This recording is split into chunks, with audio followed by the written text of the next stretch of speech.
Hello friends, আমি পারমিতা। আমাদের মধ্যে অনেকেরই কোয়ারি থাকে যে টোটাল প্রেগনেন্সি পিরিয়ডে আমরা কতবার টোটাল ইউএসজি স্ক্যান করাবো। সেটার উত্তর হচ্ছে 4 to 5 টাইমস। টোটাল প্রেগনেন্সি পিরিয়ডের মধ্যে এই 4 to 5 টাইমস স্ক্যান আমাদের করাতেই হবে, ইউএসজি স্ক্যান। তো এটা টাইমিংগুলো আমি বলবো। ফার্স্ট ইউএসজি স্ক্যান আমরা 6 থেকে 8 সপ্তাহের মধ্যে করব, যেটাকে বলে একটা dating scan. Second USG scan হচ্ছে 11 থেকে 14 সপ্তাহের মধ্যে আমরা করব, যেটা হচ্ছে এনটি স্ক্যান। এরপরে থার্ড ইউএসজি স্ক্যান আমরা করব 18 থেকে 22 সপ্তাহের মধ্যে, যেটাকে আমরা বলছি অ্যানোমালি স্ক্যান। তারপরে ফোর্থ স্ক্যানটা আমরা করব 28 থেকে 32 সপ্তাহের মধ্যে, যেটা হচ্ছে গ্রোথ স্ক্যান।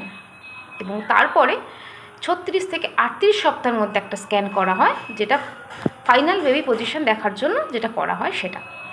এছাড়াও এগুলোর পরেও যদি ডক্টর যে কোনো সময় যদি মনে করে যে ইউএসজি করানো একটা দরকার, তাহলে কিন্তু সেই ইউএসজিটাও আমাদের করতে হবে।